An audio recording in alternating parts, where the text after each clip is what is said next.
as I'm looking last week, as I'm watching the video on me, I'm like, wow, that is looking awful strange. And all of a sudden, everything died on me here. So that was the problem last week. So I apologize for that. Again, it happened at a good time, I guess.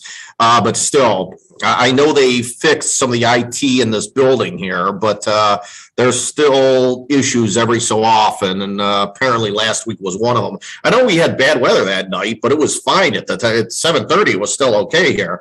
So we can't really blame it on that. So I don't know what happened, but just so you know, that was sort of what happened last week. Technical issues in the BU building here.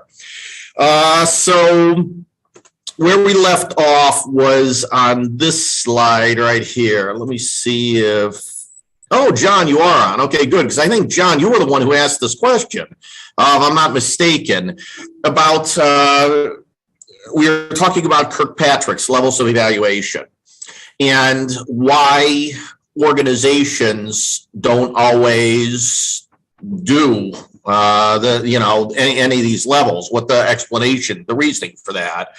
And there are many, at least in my experience, many reasons for that. One, some of them just don't know about this. So it's just, they're unaware of this being a pretty important step in the training and development process. So it's just, getting them educated on what evaluation is all about and the importance of evaluation. So either they don't know about it, could be they know about it, but they just don't care.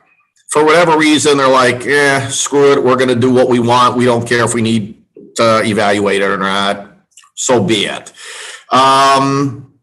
Some are aware of it. They know about this, or they might have heard something about this evaluation stuff, but they're not really sure how to proceed, where, what the next step is, that sort of thing. Maybe they want to do it. They want to evaluate their training programs. They just aren't really sure how or who to turn to do that. It also comes down to time, and it comes down to money. So those two with a lot of HR practices that, hey, we need to turn this around quickly. We don't have time to collect all this data and analyze it, so on and so forth, or the added expense of doing it. We don't think it's worth it.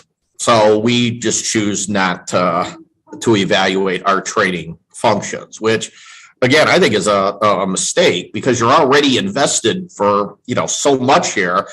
I would think you'd want to know if these work and to what extent, and what you need to do to tweak for next time to make them better. That's me. Maybe I'm a little biased in that regard. And with me being a statistician, this kind of goes hand in hand with what I do as a consultant.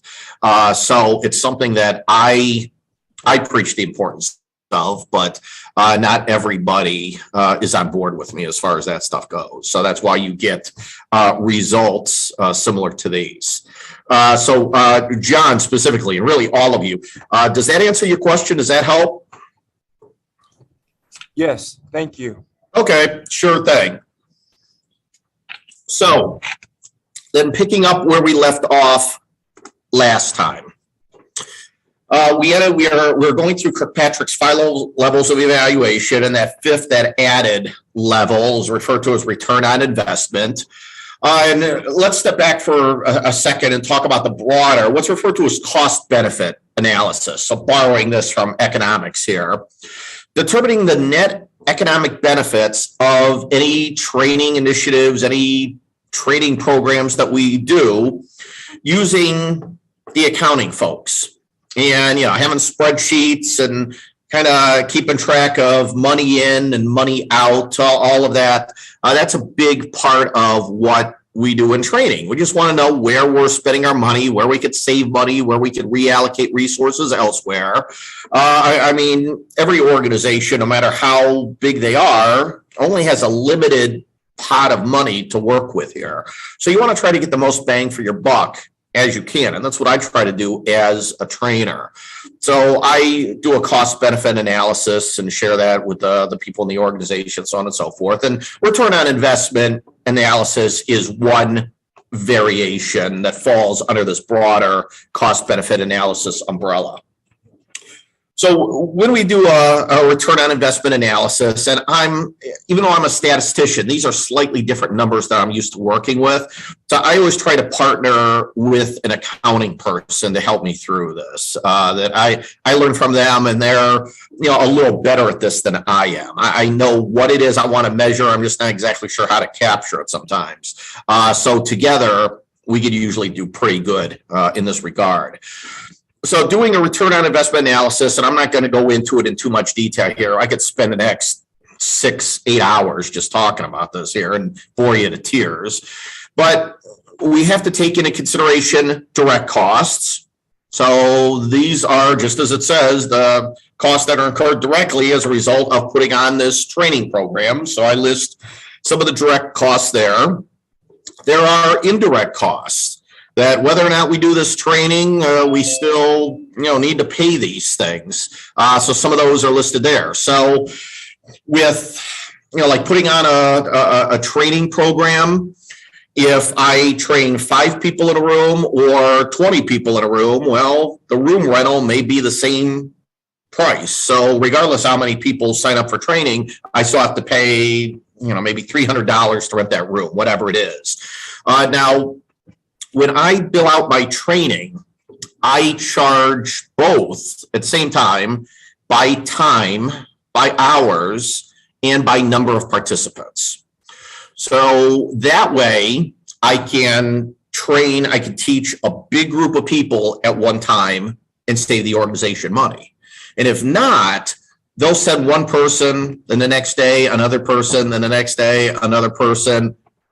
Waste of time.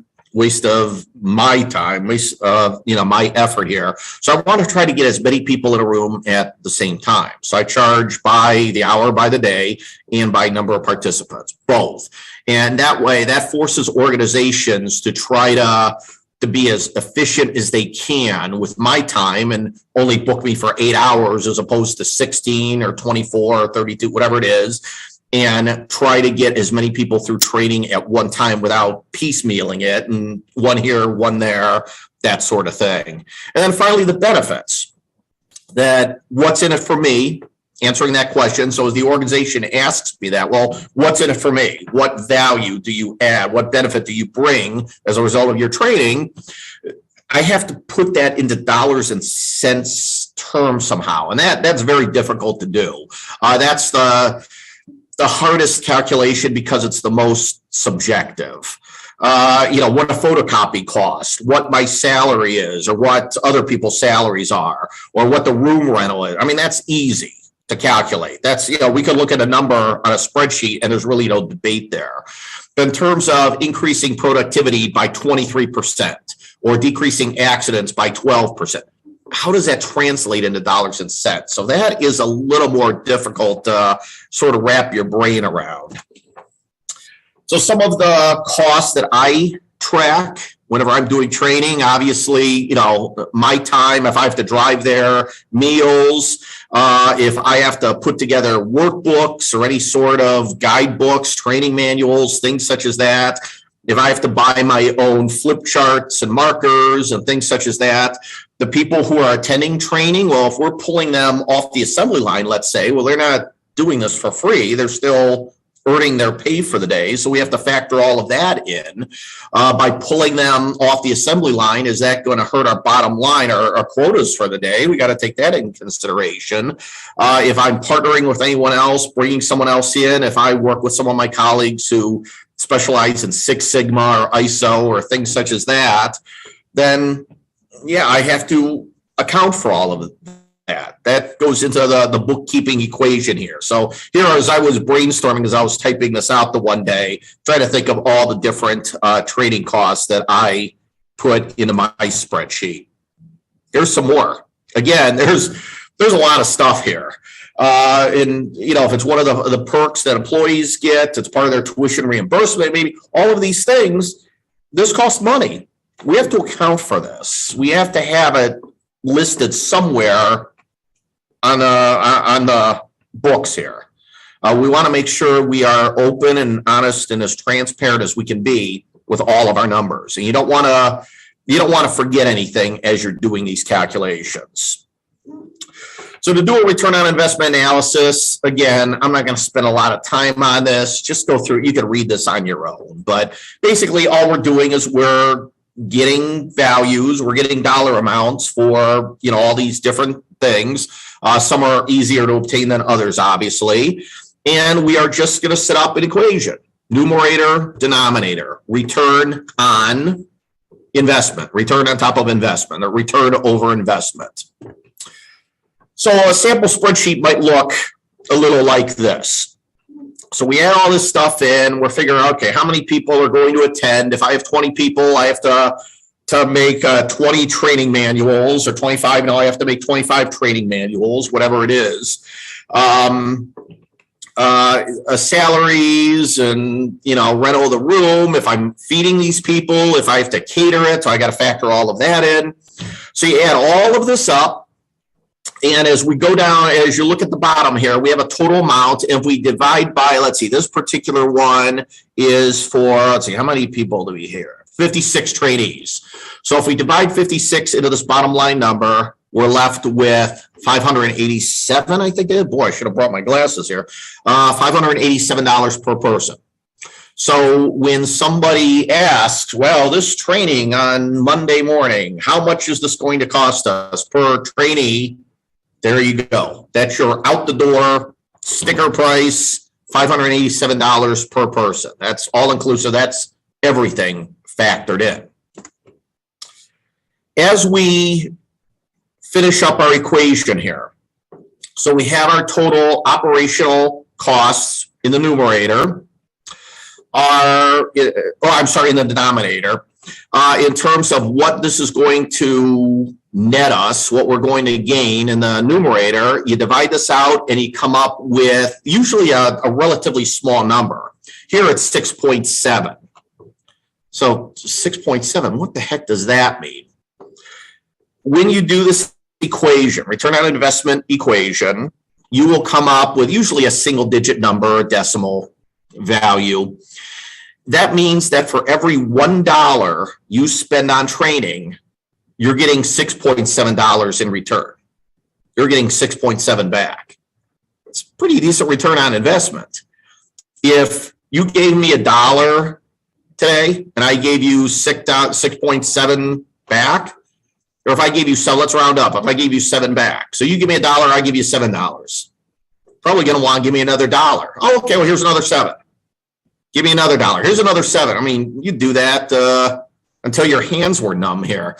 That you want to see, obviously the higher the better here with that value, but that at least puts it into some sort of perspective that people understand when they see, the cost of your salary and all these training manuals and the room rental and food. Oh my gosh, this is so much money. Well, yeah, but hopefully if we do our job correctly, if we do it well enough here, you're going to get that money back and then some. And that's the return on investment. That's what we're trying to show. So you may, here's some other example ones that I pulled from, I don't know if it was this training book. It might have been an older version of the book here, that you can see how these numbers are typically presented to management folks. So that's return on investment analysis. When would we want to use this? There's, with a lot of stuff that we do in training, kind of a time and a place. And as you get good at this over the years, you start to figure out sort of what to do, when to zig, when to zag, that sort of thing. Return on investment is recommended when you have training programs that fit one of these 5 criteria. If not all 5 of these, then it's a slam dunk. But if you think about it, all this time, all these calculations, and why would we want to show this? Well, if it's something that has a clearly identified outcome, that we know what we're trying to achieve, we know how to measure it, we know how to put a dollar value on it, then by all means, then this is a pretty simple equation to do. If it's something that's not a one-time event, so this is something that we're going to do here in the organization every 2 months, every 3 months, well, then this is something we're going to want to track and have, long-term. We're going to want to look at the trends over time and see how our return on investment is changing, going up or going down. So if we're doing it multiple times, then yeah, we may want to track the dollars and cents a little bit more closely. If it's something, the training is something that's highly visible in the organization, there's that wow factor. This is kind of the marketing part of it. That if this is something that is, part of your culture and everyone's on board with this, that rah-rah, that cheerleading thing, well, we're going to want to have some answers for people when they start asking questions about, well, why am I attending this and what value is it to the organization, that sort of thing. If it's something that has a very strong focus strategically. So what I'm teaching you, what I'm training you on is something that is tied to either the short-term and or long-term goals of the organization. It's tied to the mission and vision and values of the organization, that this is who we are. This is a big part of why we exist. So in that case, yeah, we're going to want to collect some data, especially financial data.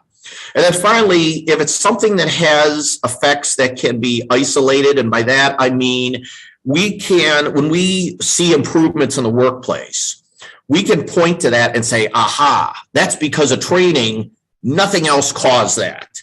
So we can, that impact, that change, that net change in the organization, we can separate that out. We can tease that out and say, hey, this is a result of training.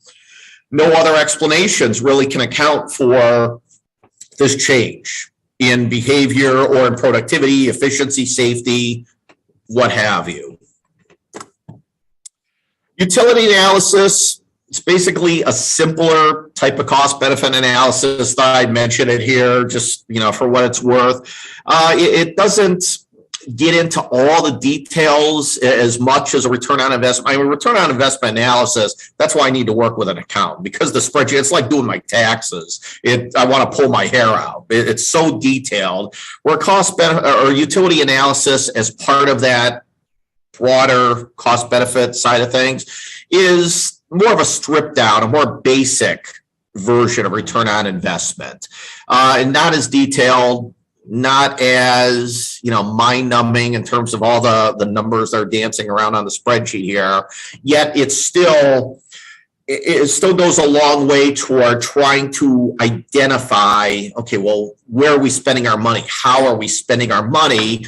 Is it a wise investment? Are we spending our money as best as we can be? At the very least, anytime you do training, you want to get something in terms of the net results that you can advertise, that you can market, that you can share with other people in the organization, especially doubters in the organization that are maybe thinking, I'm not so sure about this training stuff. So if you could get a quote from somebody, a success case, where they, in their own words, say, yeah, this was beneficial, I learned a lot, I'm applying this stuff back on my job, it made me a better employee, whatever it is, whatever that quote is, if you can use that and add that as part of your marketing materials, put it in the company newsletter, share it as a introductory quote as you're begin the training program, whatever it is, if you can have somebody in the organization that the rest of the employees, they know, they respect, they trust, and they have positive words to say about training. Well, a lot of times those people that are kind of on the fence or the doubters may look at that and think, okay, maybe I'm a little more convinced. I'll give you the benefit of the doubt at least. And hey, as long as I can get that, that's usually enough for me to then persuade them to join my side here and to see the benefit, the value of this training that I'm presenting to them. I'm asked all the time, what should we be keeping track of? What should we be measuring long term? I'm leaving the organization. Once I do my dog and pony show here, what should we be keeping tabs on going forward? What are some of the more common training metrics that other organizations throughout Northeast Ohio, throughout the country, wherever, are using? So here are some of the more common ones listed here. I've worked with organizations that collect some variation of all of these listed here. So as a training department, you want to get to the point where you're keeping tabs on what you're doing as far as training initiatives go.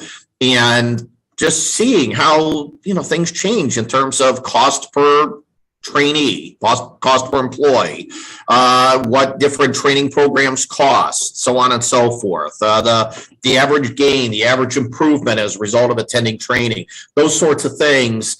It's not only good for marketing, but it's good for your budgeting, for your training department, and just that continuous improvement, trying to get better and better, including more efficient as you go along in future months and future years. So that brings us to another important conversation that I have to have with the top people in organizations, specifically regarding standards of performance. So what do you mean by standards of performance? We're bringing you in, you're here to train people, you're going to improve something somehow. Like, okay, that's great. But what does success look like? What is it that we're going to be keeping an eye on? What is it we're going to be measuring? So, for example, are you more concerned with how much change has occurred? In which case, we'll be doing what's called a gap analysis. So you started out down here, and as a result of training, you're all the way up here. And look at this difference. Look at this gap. Is that what we're interested in? We just want to improve. We just want to move the needle a little bit, a lot of it. I don't know, as long as we're moving the organization in a positive direction, is that all we're concerned with? So measuring that distance, that gap from time 1 to time 2. And some organizations are perfectly content with that. That's fine. I need to know that going in. Or are we concerned with whether or not trainees have achieved some standard of excellence, some specific level of performance, wherever we set that bar? And that's called a threshold analysis. So everybody below that bar is a failure. Everybody above that bar is a success. Is that how we're going to be conducting ourselves going forward? Is that how we're going to be looking at excellence, looking at training success? Which is it? Now, for some organizations and some occupations, yeah, it has to be a threshold analysis. We need people to achieve some level of proficiency. They have to be at or above, exceeding this standard. And if not, we can't put them behind the wheel of a semi. We can't put them in an airplane cockpit. We can't have them operate on people. Whatever it is that, hey, for safety reasons, for liability reasons, for a number of reasons here, they have to display some minimal level of proficiency once they complete this training. So a very important conversation to have before you get started. You don't want to try to figure this stuff out after the fact because it gets a little bit messy at that point. Like the example I used. So if I'm training employees on how to safely operate tools, machinery, equipment, what have you, so driving a truck, flying a plane, etc., I may be less interested in, hey, they learned something, good for them, and rather more interested in, can they operate this truck or fly this plane or whatever, at some level of excellence from start to finish. So that's where that standard, that threshold analysis comes into play. So when we talk about learning, it's important to think about what we mean when we just throw around this term learning. And it happens all the time in organizations. And a lot of people, at least initially, view it as sort of a unidimensional concept. You either learn or you don't. You acquired some knowledge or some skill or you didn't. Learning, yes or no? That's all there is to it. How much simpler can we make it? It's not necessarily the simplest. It's in terms of defining what we mean by learning. Okay, it's one thing to say, yeah, you learned something. But if we break that learning down into different parts, and look at it that way, maybe that will change the way we do our training. For example, we might be interested in cognitive outcomes. So some sort of knowledge about the organization, referred to as mental models, how you do your job successfully, efficiently, what have you, verbal knowledge, applied problem solving, analytical thinking, things such as that. Is that what we're interested in? Well, yeah, that's learning. Okay, I'll give you that. There's also skill-based or behavioral outcomes we could look at. So physically doing something with your hands, with your arms, with your body, so motor skills, or doing something that is comprised of multiple steps and doing those steps in the correct order at the right time.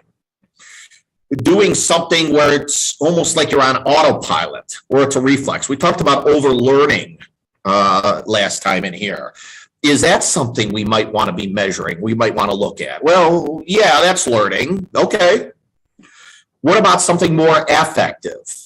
So attitudinal, motivational, diversity training, sexual harassment training, sensitivity, diversity, sexual harassment are probably the three big ones that fall into this category. And you might even be able to throw safety in here as well, in terms of people's attitudes toward having a safe working environment. Do you want to change their perspective, the way they think about diversity, about sexual harassment, what to do, what not to do, about safety in the workplace, and the importance of that? Well, yeah, I want them to learn that. Okay, we're looking at different types of learning here. So that's okay, that's good, but we need to know this stuff going in, because I need to know, one, what am I teaching?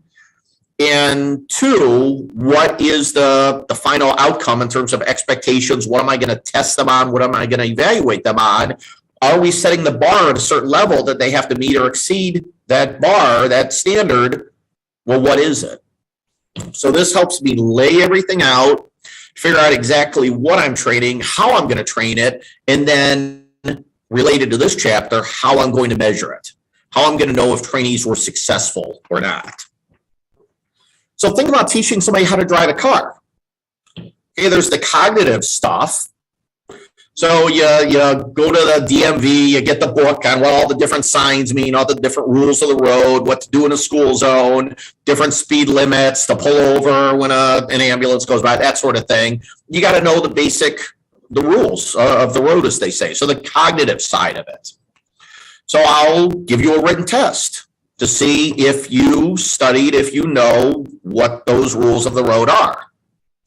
But the other part of it is you take driver's ed courses and you get behind the wheel of a car and you learn how to merge into traffic, how to speed up to get on an on-ramp on a freeway, how to parallel park, all those things.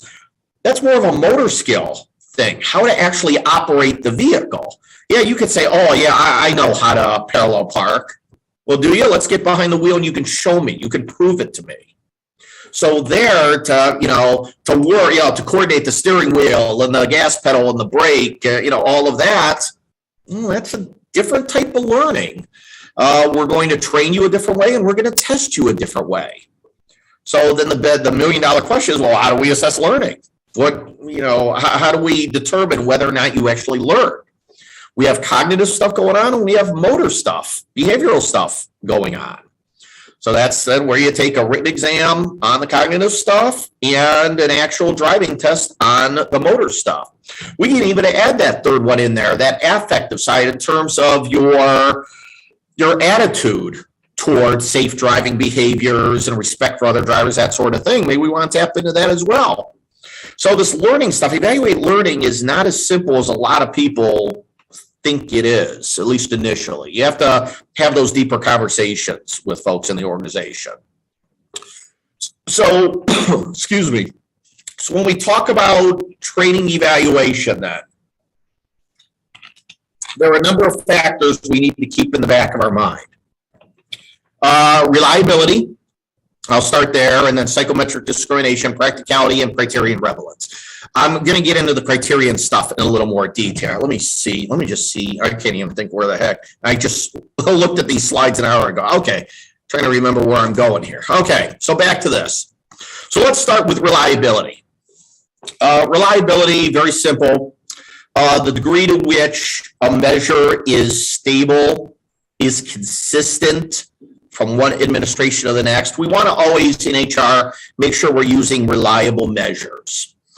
So with reliability, we could talk about test, retest reliability. So the example I always use in my stats class is if I'm at home and I step on my bathroom scale and I weigh myself, the scale says 200 pounds. Step off the scale, step on the scale 5 seconds later, that scale should read 200 pounds. If so, then it's reliable. It's accurate. It's consistently correct. If I step on that scale the first time and it says I weigh 200 pounds, I step off the scale, I step back on the scale, and now it says I weigh 250. 250. Step off the scale, get back on, and now it says I weigh 70. I might have a broken scale here. That's not a very reliable scale. That's a problem. If I step on my scale, it reads 200. I go to my doctor's office, step on their scale, and it reads 240. Well, now I got a bigger problem. I don't know, is my scale off? Is their scale off? Maybe both of them, I'm not sure. I'm questioning the reliability of this measuring device, of this tool. So anytime you're using any sort of tool, measure, survey, inventory, test, what have you in HR, it should have high reliability. You should have faith in the accuracy of those results. Psychometric discrimination. This is not discrimination in the legal sense of the word, so by race, by gender, anything, not that kind of discrimination. Here, what we're talking about is scores on a particular measure have to reflect true differences in knowledge, in learning, in performance. So high scores on, let's say, your midterm exam. You get a high score on that midterm exam, that means you know this content better than somebody who gets a low score on the midterm exam. There's separation there. There are A's, B's, C's, and because of reliability, we can trust that an A means something. They know more than the people who scored the B's. They know more than the people who scored the C's, so on and so forth. So there is some, in terms of our interpretation of numeric results, that because of that separation, we could say, okay, well, these people know more than these people know more than, and you know what? We got to draw the line here. These people pass, these people fail for using the threshold methodology. Practicality, well, that's an easy one. I mean, I can, with personnel selection, so hiring people, I can spend days upon days upon days screening people, giving them psychological tests, personality inventories, cognitive ability tests, background checks, reference checks, interviews, multiple levels of interviews, so on and so forth. And I hire one person who's making like $40,000 a year, and I'm like, hey, great, congratulations, good luck to you. Here's my bill, and it's like $200,000. They're like, what the hell are you doing here? We didn't need all that. And people are complaining, oh my gosh, what kind of a job is this? I got to keep coming back to your organization again and again and again for interviews and tests and everything. Some stuff you do, it's just not practical. It's dumb to do that. So you don't want to, go too crazy with this stuff here. So with training, and especially with training evaluation, you want to be as lean and mean as you can. You want to be as efficient such that you don't trouble people too much, you don't burn them too much, you don't ask too much of people, that this gets to be, a little too cumbersome here. So you have to consider practicality into everything that you're doing. Yeah, I can, be collecting data for the next 10 years, I guess, if I want to, but is that practical? Is that a good use of time and money? So criterion relevance then. Specifically, I'm going to talk about criterion deficiency and criterion contamination. What do I mean by that? Okay, the criterion, and this gets, I always struggle with how to teach this here, so bear with me here. So in HR, in psychometrics specifically, we have predictors and criteria, criterion singular. So we're using the predictors in selection, our tests, our interviews, all of that, to make a judgment about people's job performance, if they're going to be a good employee or not, if we should hire them. So that's the criterion. We have an X variable or multiple X variables and a Y variable. So in training, we have all of these different training objectives. It is important that you learn how to do A, B, C, and D. So we say that from the beginning. In training, I teach you A, B, C, and D. When it comes time to evaluate whether you're successful or not, whether training was valuable or not, whether you passed training or not, I should test you on A, B, C, and D. Seems to make sense. And in both of those buckets, okay, those should both match. And if one of those buckets has more stuff in it than the other, then we have a problem. So if I say, hey, this course, it's important that you know A, B, C, and D, and when we're done at the end, I only test you on A, you're probably wondering, well, what the hell happened to B, C, and D? I thought you said this stuff was important. Apparently it's not. At the beginning of training, I say, hey, all of you, you got to know A, B, C, and D, and that's what I'm going to be teaching you. And at the end, we have our wrap up, our final exam. And on the final exam, I'm testing you on A, B, C, D, and E, and F. You're looking at it, wait a minute, what the heck happened? Where'd all this stuff come from? You didn't talk about this. You didn't teach this.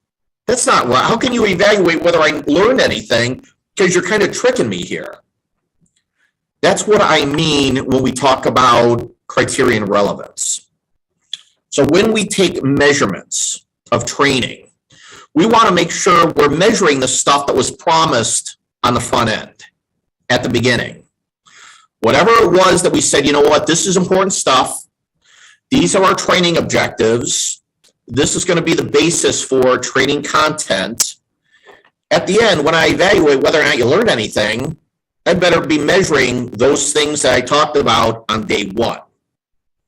So if we look at this diagram, this Venn diagram I put together here, in the blue one up top, you have all the training objectives. Down below, you have job performance. Those two should overlap as much as possible. After all, why am I here teaching you, training you? It's to prepare you for something down the road. That's the goal. So if it's customer service skills, teamwork skills, whatever, I design my training program, and then I'm going to evaluate that on the last day at the very end to see if you learned anything, to see if anything changed. We want these two to overlap as much as possible. So if I'm preaching the importance of A, B, C, and D, I should be evaluating A, B, C, and D. And those two obviously are the same. They're overlapping. In this class, if you take this class, for example, so for the upcoming midterm, if let's say I didn't give you a study guide or anything, I'm just gonna, when we're done with lecture tonight, okay, class, this is a good stopping point. Now I'm gonna test you on all the material that we've covered so far this semester. We haven't talked about world geography. We haven't touched on the Civil War. We haven't really gotten into calculus a whole lot in this class. Wasn't really part of the training objectives. And I think it's safe to say that on the midterm exam, not going to see any questions related to it. So that's okay. That's fine. That's this A right here. It's irrelevant. Doesn't matter. We didn't talk about Civil War. Wasn't part of training objectives. Wasn't part of the course objectives on the syllabus. And hey, what do you know, when you get the midterm exam, there are going to be no questions about the Civil War. That's kind of understood, but not everyone understands it. That's why I mention it here. So that seems obvious. Where there's the overlap, C, that's good. We want as much of that as possible. That's criterion relevance. So on your upcoming midterm exam, again, pretend there was no study guide. All you know is so far we've covered chapters 1 through 6. So if I say next week, Thursday night, we're going to have a midterm exam, you would probably expect to see questions from chapters 1, 2, 3, 4, 5, and 6. Now, what if next week I give you that midterm exam and it only has questions from chapter 1? You might be a little upset with me. You might question, hey, Dr. Topper, what gives? All these weeks, we've been talking about chapters 1 through 6, and you only test us on chapter 1? That doesn't seem very fair. That's not a good evaluation, a good measure of my knowledge of everything that you've taught us so far. There are only questions from chapter 1 on this test. Something's missing. It's a criterion deficiency. That's what you'd be arguing for. That, hey, wait a minute, where are the questions from chapter 2 and chapter 3, 4, 5, 6? I studied my butt off for that stuff. And here you give us a midterm exam and you don't ask us any of that stuff? Now, going into that midterm, had you known that there would only be questions on chapter 1, how would that change your study habits? So if at the beginning of the semester, I say, hey, first half, we're talking about chapters 1 through 6. I'm going to give you a midterm exam. The midterm exam covers chapters 1 through 6. That's fair. Criterion relevance. That I'm measuring the stuff that I've taught you so far, that we've talked about these past 4, 5, 6 weeks. There's a match there. There's an overlap with those circles between the training content, the course content, and the midterm exam. So we'll call that job performance. Now, if I were to give you the midterm exam next week, so all of you show up for class next week, Thursday night, I'm going to hand out the midterm exam, and we don't have a study guide or anything. I'm just like, hey, class, we're going to stop here, and I'm going to test you next week. So you sit down, you start taking the midterm exam, questions from chapter 1, chapter 2, 3, 4, good so far. Chapter 5, chapter 6, and all of a sudden there's some questions on chapter 7 and chapter 8. You're like, whoa, Dr. Topper, what gives? And I may say, well, you got the book. You should be reading ahead. That's like, man, no, that's unfair. We've only covered chapters 1 through 6 so far in here. This test, if you want to really know what I know about training so far, if you want to be as accurate as possible, should cover chapters 1 through 6. And all this chapter 7 stuff, all this chapter 8 stuff, it doesn't belong. It almost, in a sense, contaminates the midterm. Criterion contamination. So there's extra stuff that I'm testing you on that you're like, whoa, wait a minute. Why are you asking me these questions? That's unfair. You didn't teach this stuff. You didn't tell me I had to study this. I had to read ahead. That's kind of like tricking me here. And when I say, oh, wow, look at your midterm score, you got a C, you're like, yeah, I got a C because you asked me questions that I wasn't prepared for. So how can you say that C, that's an accurate reflection of my grade in here, my understanding of training and development so far, at least this first half of the semester? So that's what we're talking about here with criterion relevance. When we put together our training programs, we want to be very careful that whatever objectives we state on the front end, that these 4, 5, 6 things are important, whatever they are, that when we do our evaluation, we're looking at those exact same things. And if not, then something's wrong, either on the front end or the back end. There's a miscommunication, there's a disconnect somewhere, and you got to fix that somehow. So some examples here. Let's say a postal clerk. So all of you work at the post office. I'm training you and I'm teaching you how to sort mail, how to weigh packages, and if you know how much different products and services sell for, what a bulk of 20 stamps goes for, and a package that weighs less than a pound going overseas, how much that goes, that sort of thing. So you go through all this training. That's the stuff on the front end, the training objectives. Go through our training. When all said and done, I'm going to evaluate whether or not you learn anything, and sort of by extension, how good of a trainer I am. So on this final exam for a postal clerk, I'm going to keep track of, over the course of a day, or course of a week, number of errors you made weighing packages. Okay, that checks out. That was one of the things that we were taught. And I'm going to keep track of the number of errors made pricing different products and services. Okay, that checks out. That's fair. We talked about that. Oh, wait a minute. criterion deficiency, there's two things talked about in this final exam. Where's the third one? You said, boy, sorting mail is a really big, really important part of our job. Why aren't we being tested on that? I've practiced this. I've studied this. You should want to assess that to see whether or not I retain that information, whether that knowledge transferred to the job, whether I know how to do it or not. So there you'd be arguing that, hey, this final exam for a postal clerk, this is unfair because you didn't ask about or track or measure whatever sorting mail. We spend so many hours on this. On day one, you said, hey, this is a key learning objective. Well, how do you know if I learned it or not? You never assessed it. So there, that Y variable, the measurement part, it's lacking something. It's deficient in some way. Let's say you're a door-to-door salesperson.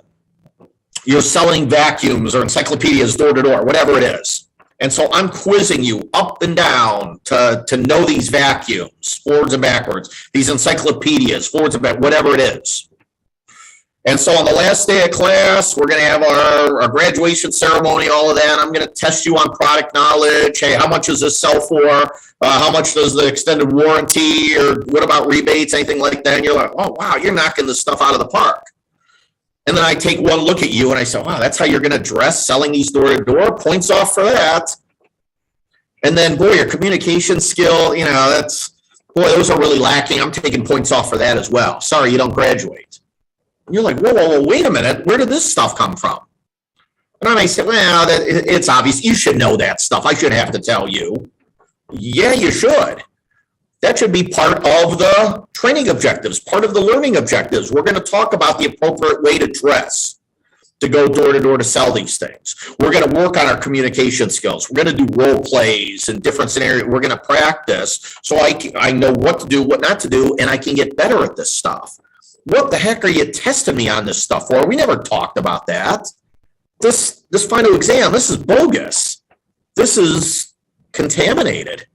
It's got all this extra garbage in it that we never covered. We never talked about. Criterion contamination. So that's what that one meant. And I see both of these all the time. So you want to be very careful on the front end where your training objectives are. That's fine. If you have 2 of them, if you have 10 of them, 12 of them, whatever, as part of your evaluation, you're also looking at those 2 or 10 or 12, whatever they are. You want those to all match. If I say A, B, C, and D are important, if I teach A, B, C, and D, then at the end, when all said and done, when I'm doing my evaluation, I better be quizzing all of you on A, B, C, and D. Hard criteria to consider. Here are some of them. So these are more objective, more black and white, very easy to tell if you're doing these things or not. Most organizations track a lot of this already. So these are just metrics that you want to keep collecting. Here's some more. Some of the softer criteria, so these are a little more objective. These are a little more difficult to kind of put into words, to operationally define these constructs here. But by all means, try your best to wrap your brains around this a little bit and figure out how exactly you're going to track this and then measure this. So when people ask me, well, what sort of things are you keeping tabs on? Here's what a lot of organizations that I work with now, what they're measuring. So what I'm going to do, we got about, looking at the clock here, about 7 minutes till we hit 7 o'clock. How about I just zip through these last few slides or what, and then we'll just wrap it up and not have a break or anything. Sound good? Yep. All right. Let's carry on here. So training, evaluation, design. Because I was looking for a good place to break, and I'm like, well, I'm kind of on a tear here. So in terms of the evaluation model that we're using. So how can we set up the chess pieces such that we can collect some really good, some really meaningful data? Again, this is all stuff that you think about on the front end. You don't want to do this when training's over and you think, okay, well how am I going to measure all this stuff now? you already have a game plan from the first few days of building out the training program. So one way we could set up our evaluation design is what's called a post-test only design. Here in the red box here, we train the people, we teach them something, and then we give them a test at the end, post-test. And that's really what I'm doing in this class. I teach all of you, and then I give you a midterm exam. I teach all of you again, give you a final exam. Teach all of you, you do a training, more hands-on training project. That's all there is to it. Post-test only design. If I wanted to, I think I mentioned this last class, what would really be neat if I could is take items from the midterm, take items from the final, and from the very first day of class, give all of you that exam. Here's a quick 25, 30 item test on training and development. Let's see what you already know. That would be a pre-test. And I take your scores, I then file them away. I train you, I teach you all semester long. I give you an official midterm now that you've learned the content. I give you an official final exam now that you've learned that content. And then I pull those pre-tests out of my desk drawer and I look at the scores, or I compare item to item. And I'm like, boy, this the first day of class, Kirkpatrick, you had no idea who Kirkpatrick was or what training you had. Now look at the midterm. Look, you got all three, those 4 questions right. Hey, boy, am I a great teacher? Am I a great professor? Look at me. You're comparing the before and after. Before training, after training. Before teaching, lecture, after teaching, after lecture. So that is a pre-test, post-test design. Seems obvious with the name. If we really wanted to get fancy, we could do something like this. Now, this is logistically difficult to do. Some organizations, you can do this if you have sort of a naturally occurring control group or a comparison group. It goes by both names. But what we do here is maybe what I'd do is I'd split our class up. So imagine our class, our 343 class, I split all of you up. And what I'm going to do with this class is, the first day of class, I'm going to give all of you a pretest. I'm going to pull questions from the midterm. I'm going to pull questions from the final and just kind of see what you know. And the hope is that, well, if you don't know anything at the beginning, after 14, 15, 16 weeks with me, now you're all geniuses and you know all this training stuff. Boy, that's, go to my boss's office, ask for a raise here. That's sort of what I'm trying to show.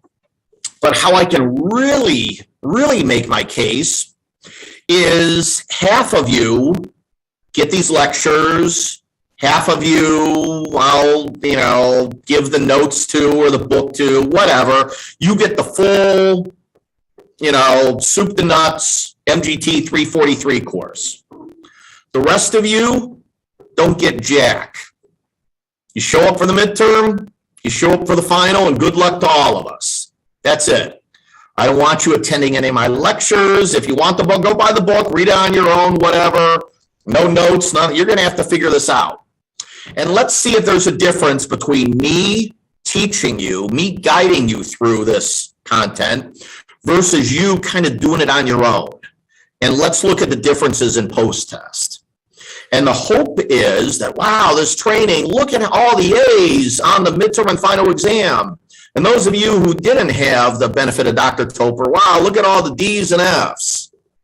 So that's how we might set up another set of comparison evaluations, looking at pre-test to post-test, pre-test to pre-test, post-test to post-test. We could, crisscross all this data and really see what the heck is going on here. Another evaluation design, boy, if we had a lot of people and we could somehow figure out how to do this, and again, this causes some problems when you basically tell people, hey, you're not going to training and we're going to see how you do. I mean, it's almost, think about setting up something like this where you have like a cure for COVID or cancer or whatever it is. And well, half of you are going to get it. The other half you're not. We're going to see what happens to you a year from now, sort of thing. But that's kind of what you're doing here. So this combines everything in the pot at once.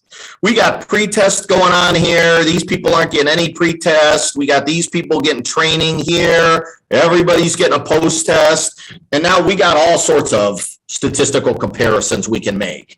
Pre-test to pre-test, the two pre-test versus the non-pre-test, training versus non-training, all the different post-tests. We can go pre-test to post-test. I mean, there's a whole lot. I could be crunching numbers for weeks here looking at this data. So this is referred to as a Solomon four-group design. Then finally, we may set up something as a time series design, sometimes referred to as a longitudinal design. This takes a heck of a lot of time to pull off. So the way this works is I give all of you a pretest, right here, this box in yellow. Then I teach you, I train you. Then I give you a test. Then I teach you some more, maybe some new stuff, a lot of refresher stuff, give you another test. Then I teach you again, some refresher stuff, some new stuff. Then I give you a test. But now, once we get here in these blue boxes, this is referred to as reversal, where, hey, all this training stuff I'm doing with you, you're cut off. We're done. I'm not teaching you anymore. I'm not training you anymore. And I'm going to test you after a month and see what you retained, see what you're still using. Then I'm going to check it in with you 2 or 3 months down the road. So post-test 2. I'm going to evaluate you again and see what you're still remembering, what you're still using. Another 2, 3 months down the road, I'm going to give you another post-test 3. See what you learn, see what you retain. We're going to keep doing this. I don't know how many, you can do 4, 5, 6, however many post-tests you want, just to see how things change over time, for good or for bad. You see a lot of stuff like this in child psychology with children as they age, as they mature, how they change, so on and so forth, with interventions, without interventions, etc. So this is another way that maybe we want to collect data. It answers different questions now in terms of how effective was our training. So that is it for the notes. I think that was my last slide. Yeah, it is. Okay, good. So that is it for Chapter 6. So let me shut that off. All right. So a few announcements real quick. And I'll keep this short here. I mentioned at the beginning, those of you who were on at the beginning of the Zoom call here, last week, the Wi-Fi signal in the building cut out around 7:30, 7:45 or so. So that's why our class kind of went kaput there. So I apologize for that. I was able to jump on my phone and let some of you know, hey, we're having technical issues here. Fortunately, we're on the last slide that I wanted to cover that night. But if that ever happens again, because you never know in this building how well the Wi-Fi works here, give it 5 minutes. I'm going to try to get back on, try to reestablish a connection here. And after 5 minutes, if we just have dead air here, then class is over and we'll just pick up where we left off. So hopefully those are few and far between, but these things happen. So I didn't anticipate that. I didn't even think about that at the beginning of the semester. So now I got to think about it. So that's how we'll proceed going forward if we ever have a similar technical issue. Right now, discussion board number 3 is open. So make sure you get on there and post your reply to that one. Do it sooner rather than later. Don't forget about it. Don't wait to the last minute to do it. You have till end of day Saturday to get that posted. Next week, as I mentioned last time, I am going to lecture. I want to try to get ahead a little bit than behind. Plus, that gives me a chance to give you guys a day off or two at the end of the semester when it's a little nicer outside. Plus, I might have, I think I mentioned last time, I might have a faculty meeting coming up on a Thursday night. So I may have to miss class because of that. I'm trying to get out of it, but it might be more difficult than I think here, from what I've been told. So we will have class next week. I'm going to cover Chapter 7, even though Chapter 7 will not be on the midterm.